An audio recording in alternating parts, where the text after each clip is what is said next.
नमस्कार मित्रों, yes yes point channel के एक नए वीडियो लेक्चर में मैं हूं बीके सौरभ और आज के इस वीडियो में हम कक्षा 12 के अंतिम चैप्टर का अध्ययन करेंगे जिसका नाम है आंट जेनिफर्स टाइगर और जिनके लेखक हैं एड्रिन रिच।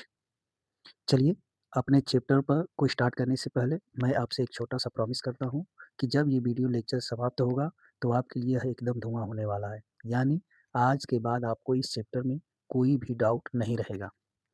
चलिए हम चलते हैं सीधे चैप्टर पर। ऑन्ट जेनिफर्स टाइगर। ऑन्ट का मतलब सबको पता है चाची होता है। जेनिफर जेनिफर्स ऑन्ट जेनिफर्स और एपोस्ट्रॉफी यस लगा है का मतलब होता है काकी के। और टाइगर टाइगर मतलब बाघ। ठीक, तो ऑन्ट जेनिफर के बाघ। अब हम चाची जेनिफर्स के बाघ नहीं कहेंगे, अब हम हमेशा आंट को आंट ही कहेंगे। ठीक, सबको पता है कि आंट में चाची होता है। इसके लेखक है एड्रिन रिच। चलिए हम अपने सीधे चैप्टर पे चलते हैं। चलिए हम अपने चैप्टर को शुरू करते हैं।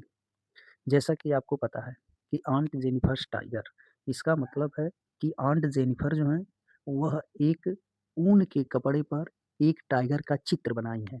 ठीक, इसीलिए आंट जेनिफर के बाग कहे गए हैं। तो एक आंट हैं, चाची हैं जेनिफर्स, जो एक ऊनी कपड़े पर एक बाघ का चित्र बनाई हैं। उसी के संदर्भ में यह बताया गया है। देखिए चैप्टर को शुरू करते हैं हम। आंट जेनिफर्स टाइगर यानी आंट जेनिफर के बाघ प्रेंस उछल कूद करते हैं एक्रॉस अ स्क्रीन एक पर्दे पर। कह रहा है कि आंट जेनिफर के बाग एक पर्दे पर उछल कूद करते हुए। ठीक, ब्राइट टोपाज, तो ब्राइट मीन्स होता है चमकदार, टोपाज मतलब होता है पुखराज।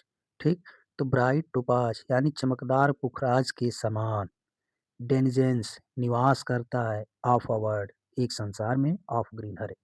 कह रहा है कि चमकदार पुरखराज के समान वह हरे भरे संसार में निवास करता है या उसकी निवासी है। ठीक, कह रहा है कि they would not fear, way they would not fear का मतलब कि वे डरता नहीं है द मैन आदमी से, यानी वह आदमियों से डरता नहीं है। बीनीथ द ट्री पेड़ों के नीचे। आगे देखिए, they pace in sleep, they pace, pace मतलब होता है भागना, तो वह भागता है। दे पेस मतलब ये भागता है। इन स्लीक, स्लीक मतलब होता है आकर्षक तरीके से। आगे देखिए, कह रहा है कि चिवलरी, चिवलिक मतलब होता है कि पूरी वीरता के साथ, और सर्टनली मतलब होता है बिना किसी चिंता के। ठीक, तो कह रहा है कि वे बिना किसी चिंता के वीरता पूर्वक आकर्षक तरीके से भागता है। ठीक, वे बिना किसी चिंता पूर्वक आकर्षक तरीके से भागता है। ठीक, फिर से एक बार देख लीजिए। आंट जेनिफर्स के का बाग एक पर्दे पर उछल कूद करते हुए कह रहा है कि चमकदार पुखराज के समान डेनिजेंस निवास करता है ऑफ अ वर्ल्ड संसार में ऑफ ग्रीन हरे भरे संसार में निवास करता है। दे वुड नॉट फियर वे डरता नहीं है द मैन आदमी से बीनीथ द ट्री पेड़ों के नीचे। दे पेस, कह रहा है कि they pace in sleek chivalry certainly, कह रहा है कि वो बिना किसी चिंता के वीरतापूर्वक आकर्षक तरीके से भागता है। फिर दूसरा पैराग्राफ देखिए, कह रहा है कि aunt Jennifer's fingers fluttering through her ऊल।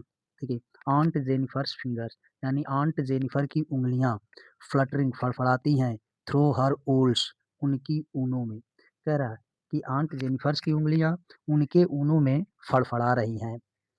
फाइंड इवेन यहाँ तक कि द इवोरी यानी हाथी दांत से बनी हुई निडिल, निडिल मतलब होता है सलाई, निडल का मतलब होता है सलाई जिससे ऊन बीना जाता है।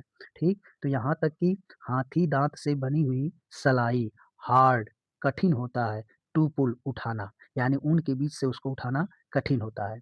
The massive weight of uncle's wedding band. देखिए, द मैसिव, मैसिव मतलब होता है भारी या वजनदार, वेट मतलब वही वजन, ऑफ अंकल्स वेडिंग अंकल के विवाह का बैंड बंधन।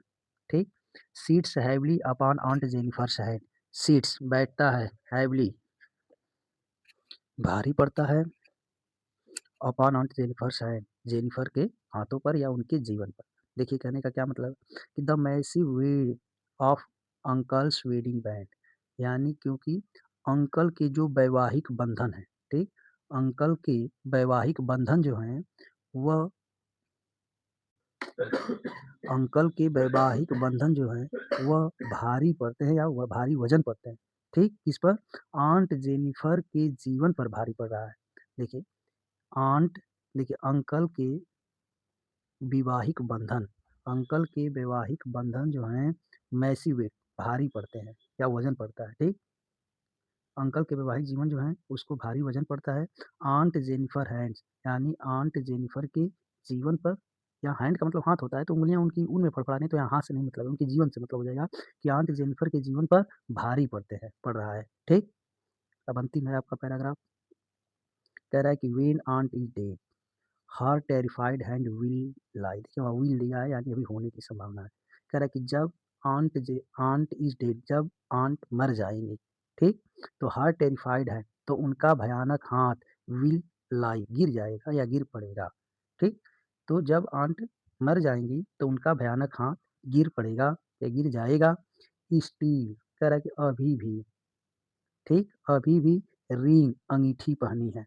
अभी भी रिंग मतलब अंगीठी पहनी हुई हैं विथ ऑर्डिल्स का मतलब कि जिसकी सहायता से शी वाज मास्टर्ड बाई उनको गुलाम बनाया गया था, ठीक? कह रहा है कि स्टिल यानी अभी भी रिंग अंगीठी पहनी हुई हैं विथ ऑर्डिल्स जिसकी सहायता से शी वाज मास्टर्ड बाई उनको गुलाम बनाया गया था। The tigers in the panel यानी बाघ जो है इन द पैनल पर्दे पर दैट शी मेड जिसे वह बनाई थी। यानी बाघ को जिस पर्दे पर उन्होंने बनाई थी विल गो ऑन प्रांसिंग कह रहा है कि वह अभी भी उछल कूद करेगा प्राउड गर्व से इन अनफ्रेड बिना किसी डर का। वह अभी भी उछल कूद करेगा गर्व से और बिना किसी डर के। यदि आपको यह चैप्टर समझ में आया है तो अपने मित्रों को शेयर जरूर करें और लाइक और कमेंट अवश्य करें। यदि आपको किसी प्रकार का चैप्टर खोजना है, तो वहाँ पर चैप्टर का नाम डालिए और बाई लगा कर के डाल दीजिए सौरभ सर। आपको तुरंत वह चैप्टर मिल जाएगा, जिससे आपको आसानी होगी पढ़ने में। चलिए, यही हमारा चैप्टर समाप्त होता है। यदि आपको अच्छा लगे तो लाइक और सब्सक्राइब ज़रूर करें।